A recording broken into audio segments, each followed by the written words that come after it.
ఓం శాంతి. December 5వ తారీఖు 2024 ఉదయం మురళి. ఓం శాంతి. బాబ్దాదా మధువనము. ఈరోజు మధుర మహావాక్యాలు. బాబా చెప్తున్నారు, మధురమైన పిల్లలు, మీకు ఏ జ్ఞానమైతే లభిస్తూ ఉందో దానిపై విచారసాగరమథనము చేయండి. జ్ఞానమథనము ద్వారానే అమృతము వెలువడుతుంది. ప్రశ్న: 21 జన్మలకు మాలామాల్గా అయ్యే సాధనమేది? జవాబు: జ్ఞానరత్నాలు. ఎంతెంత మీరు ఈ పురుషోత్తమ సంగమ యుగములో ఈ జ్ఞానరత్నాలను ధారణ చేస్తారో అంతంత మిక్కిలి ధనవంతులుగా అవుతారు. ఇప్పటి జ్ఞానరత్నాలే అక్కడ వజ్ర వైఢూర్యాలుగా అవుతాయి. ఎప్పుడైతే ఆత్మ జ్ఞానరత్నాలను ధారణ చేస్తుందో, నోటి ద్వారా జ్ఞానరత్నాలు వెలువరిస్తుందో, రత్నాలని వింటూ మళ్ళీ వినిపిస్తుందో, అప్పుడు వారి హర్షిత ముఖము ద్వారా తండ్రి పేరు ప్రఖ్యాతం అవుతుంది. ఆసురీ గుణాలు తొలగిపోయినప్పుడు మిక్కిలి ధనవంతులుగా అవుతారు. ఓం శాంతి. తండ్రి పిల్లలకు జ్ఞానము, భక్తిని గురించి అర్థం చేయిస్తారు. సత్యయుగంలో భక్తి ఉండదని పిల్లలకు తెలుసు. జ్ఞానము కూడా సత్యయుగములో లభించదు. కృష్ణుడు భక్తి చేయడు. జ్ఞానమురళి కూడా మ్రోగించడు. మురళి అనగా జ్ఞానాన్ని ఇవ్వడము. మురళిలో ఇంద్రజాలముంది అని గాయనముంది కదా, కనుక ఏదో ఇంద్రజాలముంటుంది కదా. కేవలం మురళిని మ్రోగించడము సాధారణమైన విషయము. ఫకీర్లు కూడా మురళిని మ్రోగిస్తారు. ఇందులో జ్ఞాన ఇంద్రజాలముంది. అజ్ఞానాన్ని ఇంద్రజాలమని అనరు. కృష్ణుడు మురళి మ్రోగించేవాడని వారిని చాలా మహిమను చేస్తారు. తండ్రి చెప్తారు, కృష్ణుడు దేవత. మనుషుల నుండి దేవతలుగా, దేవతల నుండి మనుషులుగా ఇది జరుగుతూనే ఉంటుంది. దైవీ సృష్టి కూడా ఉంటుంది, మనుష్య సృష్టి కూడా ఉంటుంది. ఈ జ్ఞానము ద్వారా మనుషుల నుండి దేవతలుగా అవుతారు. సత్యయుగము ఉన్నప్పుడు జ్ఞాన వారసత్వం ఉంటుంది. సత్యయుగములో భక్తి ఉండదు. దేవతలు ఎప్పుడైతే మనుషులుగా అవుతారో అప్పుడు భక్తి ప్రారంభమవుతుంది. మనుషులను వికారులని, దేవతలను నిర్వికారులని అంటారు. దేవతల సృష్టిని పవిత్ర ప్రపంచమని అంటారు. ఇప్పుడు మీరు మనుషుల నుండి దేవతలుగా అవుతున్నారు. దేవతలలో ఈ జ్ఞానముండదు. దేవతలు సద్గతిలో ఉంటారు. దుర్గతిలో ఉన్న వారికి జ్ఞానము అవసరము. ఈ జ్ఞానము ద్వారానే దైవీ గుణాలు వస్తాయి. జ్ఞానధారణ ఉన్నవారి నడవడికలో దైవత్వం ఉంటుంది. ధారణ తక్కువ ఉన్నవారి నడవడికలో మిక్సు ఉంటుంది. ఆసురీ చలనము ఉన్నవారిని నా పిల్లలని చెప్పలేము. ధారణ లేకుంటే నా పిల్లలని ఎలా చెప్పుకోగలరు? పిల్లలు తండ్రిని తెలుసుకుంటే తండ్రి కూడా పిల్లలను ఎలా తెలుసుకోగలరు? ఎంత పచ్చిగా తండ్రిని నిందిస్తూ వచ్చారు. భగవంతుణ్ణి నిందించడము ఎంత చెడ్డది. వారు బ్రాహ్మణులుగా అయినప్పుడు నిందించడము ఆగిపోతుంది. కనుక ఈ జ్ఞానాన్ని విచారసాగర మథనము చేయవలసి ఉంటుంది. విద్యార్థి విచారసాగర మథనము చేసి జ్ఞానాన్ని ఉన్నతి చేసుకుంటాడు. మీకు ఈ జ్ఞానము లభిస్తుంది. దీనిపై మీరు విచారసాగర మథనము చేయడం ద్వారా అమృతము వెలువడుతుంది. విచారసాగర మథనం జరగకుంటే ఇంకే మథనము జరుగుతుంది? ఆసురీ విచారసాగర మథనము. దీని ద్వారా మలినాలే వస్తాయి. ఇప్పుడు మీరు ఈశ్వరీయ విద్యార్థులు. మనుషుల నుండి దేవతలుగా అయ్యే చదువును తండ్రి చదివిస్తున్నారని మీకు తెలుసు. దేవతలు చదివించరు. దేవతలనెప్పుడూ జ్ఞానసాగరులని అనరు. తండ్రే జ్ఞానసాగరులు. కనుక స్వయాన్ని నాలో అన్ని దైవీ గుణాలు ఉన్నాయా అని ప్రశ్నించుకోవాలి. ఒకవేళ ఆశ్రీ గుణాలుంటే వాటిని తొలగించుకోవాలి. అప్పుడే దేవతలుగా అవుతారు. ఇప్పుడు మీరు పురుషోత్తమ సంగమయుగములో ఉన్నారు. పురుషోత్తములుగా అవుతున్నారు. కనుక వాతావరణం కూడా చాలా బాగుండాలి.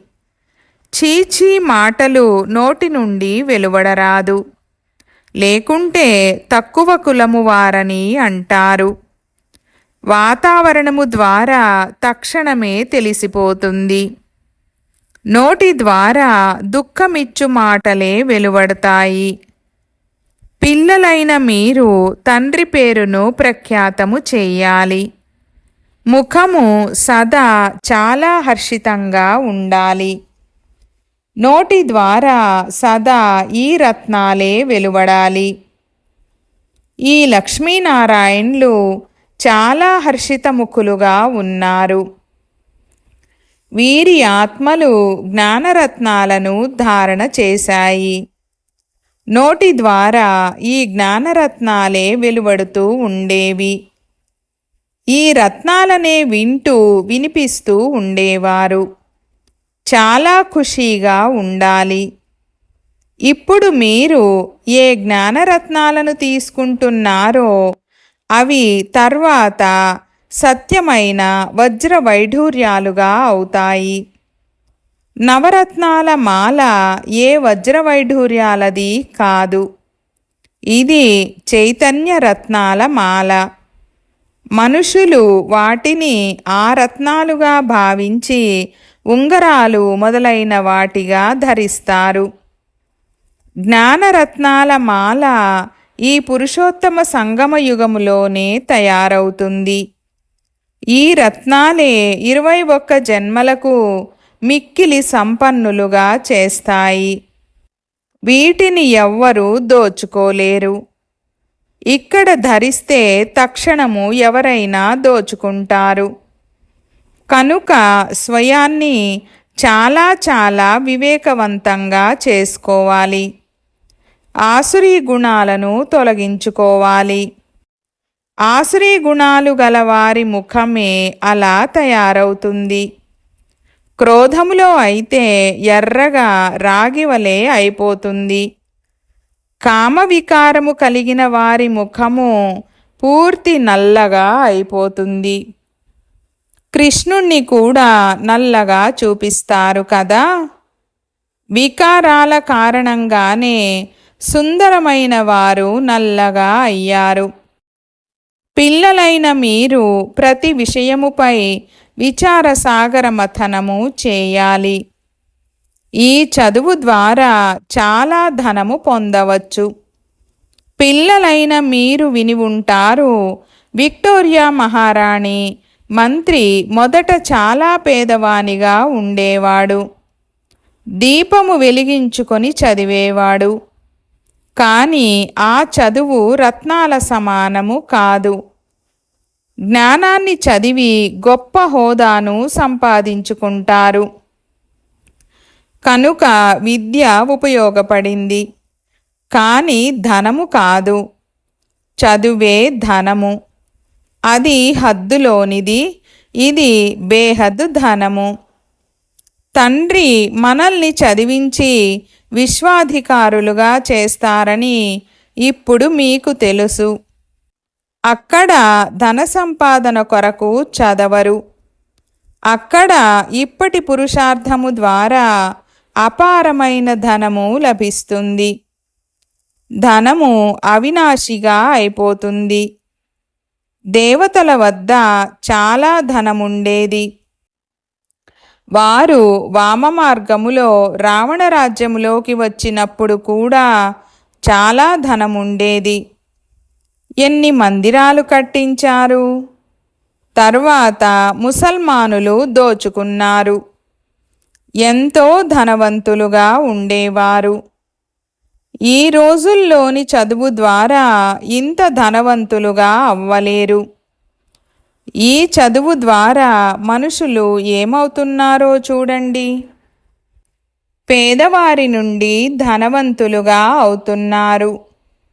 ఇప్పుడు భారతదేశము ఎంత పేదగా ఉందో చూడండి. ధనవంతులకు సమయమే ఉండదు. వారికి తమ ధనము, హోదాల అహంకారము చాలా ఉంటుంది. ఇందులో అహంకారము మొదలైనవన్నీ సమాప్తమైపోవాలి.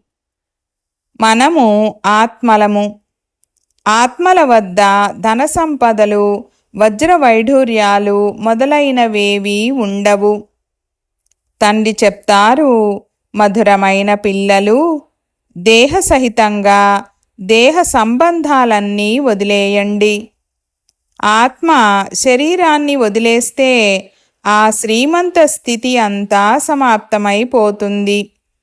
మళ్ళీ కొత్తగా చదవాలి. ధనాన్ని సంపాదించినప్పుడే ధనవంతులుగా అవుతారు. లేక దానపుణ్యాలు బాగా చేసి ఉంటే శ్రీమంతుల ఇంట్లో జన్మిస్తారు. ఇది జరిగిపోయిన కర్మల ఫలమని అంటారు. జ్ఞానదానము చేసినప్పుడు కాలేజీలు, ధర్మశాలలు మొదలైనవి కట్టిస్తే అందుకు ఫలితము లభిస్తుంది. కానీ అది అల్పకాల ఫలము. ఈ దానపుణ్యాలు మొదలైనవన్నీ ఇక్కడే చేస్తారు. సత్యయుగములో చేయరు.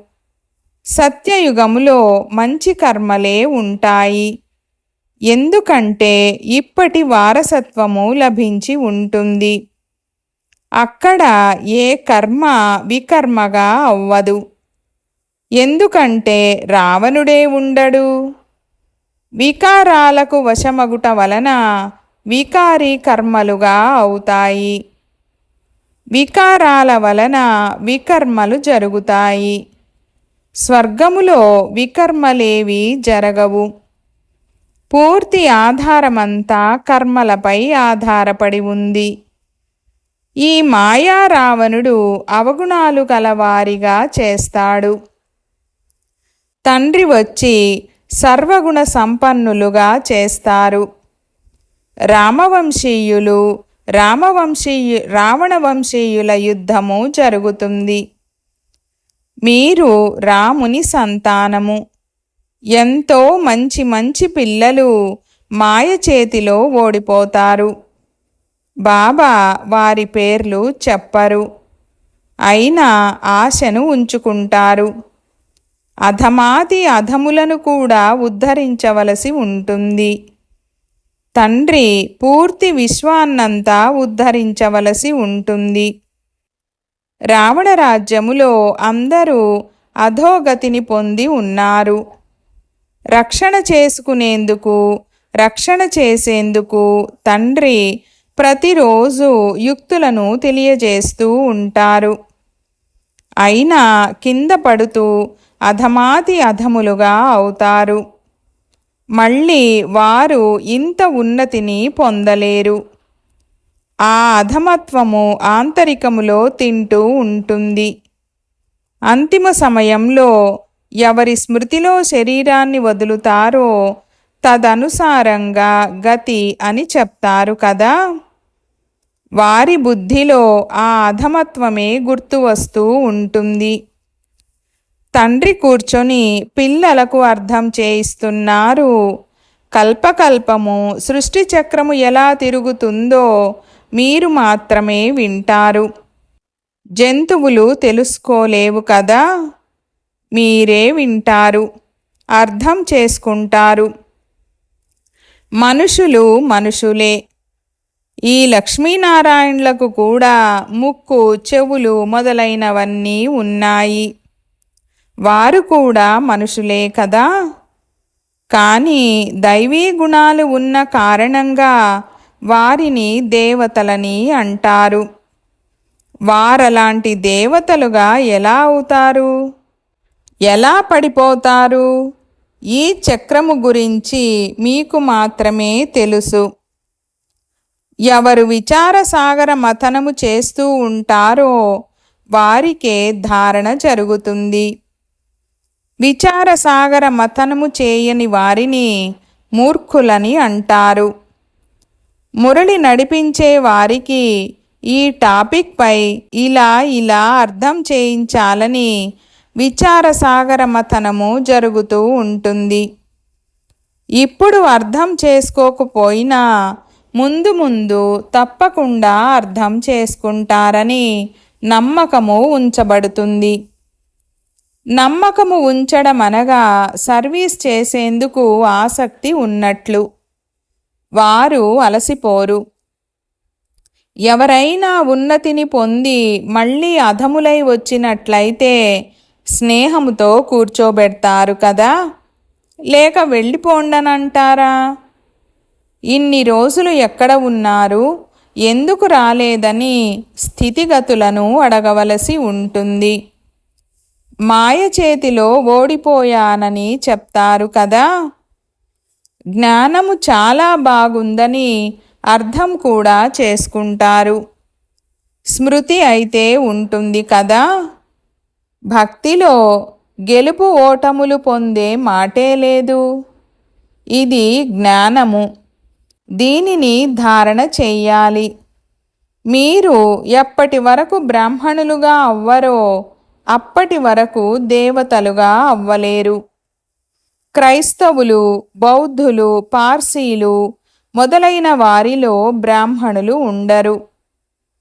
బ్రాహ్మణుల సంతానము బ్రాహ్మణులుగా అవుతారు.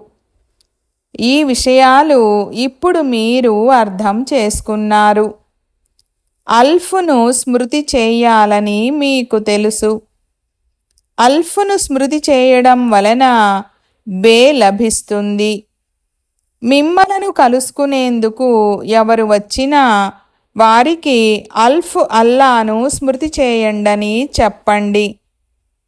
అల్ఫ్నే శ్రేష్టమైన వారని చెప్తారు. వేలితో పరమాత్ముని వైపు చూపిస్తారు. నేరుగా వారు అల్ఫ్ అని, అల్ఫ్ ఒక్కరే అని కూడా చెప్తారు. భగవంతుడు ఒక్కరే. మిగిలిన వారంతా వారి పిల్లలు. తండ్రిని అల్ఫ్ అని అంటారు. తండ్రి జ్ఞానాన్ని కూడా ఇస్తారు. తన పిల్లలుగా కూడా చేసుకుంటారు. కనుక పిల్లలైన మీరు ఎంత ఖుషీగా ఉండాలి. బాబా మనకు ఎంత సేవ చేస్తారు. విశ్వాధికారులుగా చేస్తారు. కానీ వారు స్వయం ఆ పవిత్ర ప్రపంచంలోకి రానే రారు. పావన ప్రపంచంలో వారిని ఎవ్వరూ పిలవనే పిలవరు. పతిత ప్రపంచంలోనే పిలుస్తారు. పావన ప్రపంచంలో వచ్చి ఏం చేస్తారు? వారి పేరే పతిత పావనులు. పాత ప్రపంచాన్ని పావన ప్రపంచంగా చేయడమే వారి కర్తవ్యము. తండ్రి పేరే శివుడు. పిల్లలను శాలిగ్రామాలని అంటారు. ఇరువురికి పూజ జరుగుతుంది. కానీ పూజ చేసేవారికి ఏమీ తెలీదు. పూజించేందుకు ఒక ఆచార సాంప్రదాయంగా చేశారు. దేవీలకు కూడా ఫస్ట్ క్లాస్ వజ్రాలు, ముత్యాలు మొదలైన వాటితో భవనాలు తయారు చేస్తారు, పూజిస్తారు. ఇక్కడ మట్టి లింగాలను తయారు చేస్తారు, పగలగొడతారు. లింగాలను తయారు చేయడంలో శ్రమ ఉండదు. దేవీలను తయారు చేయడంలో శ్రమ ఉంటుంది. వారి పూజలో శ్రమ ఉండదు. ఉచితంగా లభిస్తాయి. రాళ్ళు నీటి రాపిడికి గోళాకారంగా తయారవుతాయి. పూర్తి అండాకారంగా చేస్తారు. ఆత్మ అండాకారములో ఉంటుంది, బ్రహ్మతత్వములో ఉంటుందని అంటారు. కనుక దానిని బ్రహ్మాండమని అంటారు. మీరు బ్రహ్మాండానికి, విశ్వానికి అధికారులుగా అవుతారు. కనుక మొట్టమొదట తండ్రి గురించి అర్థం చేయించాలి. శివుణ్ణి బాబా అని అందరూ స్మృతి చేస్తారు. బ్రహ్మను కూడా బాబా అని అంటారు. ప్రజాపిత కనుక పూర్తి ప్రజలందరికీ పిత అయ్యాడు కదా. గ్రేట్ గ్రేట్ గ్రాండ్ ఫాదర్ అయ్యాడు. ఈ పూర్తి జ్ఞానము ఇప్పుడు మీలో ఉంది. ప్రజాపిత బ్రహ్మ అని చాలామంది చెప్తారు, కానీ యథార్థ రీతిలో ఎవ్వరికీ తెలీదు. బ్రహ్మ ఎవరి సంతానము? పరమపిత పరమాత్ముని సంతానమని మీరు చెప్తారు. శివబాబా వీరిని దత్తు తీసుకున్నారు. కనుక ఇతడు శరీరధారి కదా. ఈశ్వరునికి అందరూ సంతానమే. ఎప్పుడైతే శరీరము లభిస్తుందో అప్పుడు ప్రజాపిత బ్రహ్మకు దత్తు పిల్లలని చెప్తారు. అది దత్తత కాదు. ఆత్మలను పరమపిత పరమాత్మ దత్తత తీసుకున్నారా? లేదు, పిల్లలైన మిమ్మల్ని దత్తత తీసుకున్నారు. ఇప్పుడు మీరు బ్రహ్మకుమార కుమారీలు. శివబాబా దత్తత తీసుకోరు. ఆత్మలందరూ అనాది అవినాశి. ఆత్మలందరికీ తమ తమ శరీరము, తమ తమ పాత్ర లభించి ఉంది. దానిని అభినయించే తీరాలి. ఈ పాత్రనే అనాది అవినాశి పరంపరగా వస్తోంది. దాని ఆది అంత్యములను తెలపలేము. మంచిది. मीठे मीठे सिकीलधे बच्चों प्रति मात पिता बाप दादा का याद प्यार और गुड मॉर्निंग। रूहानी बाप की रूहानी बच्चों को नमस्ते। हम रूहानी बच्चों की रूहानी बाप दादा को याद प्यार, गुड मॉर्निंग और नमस्ते नमस्ते बाबा नमस्ते।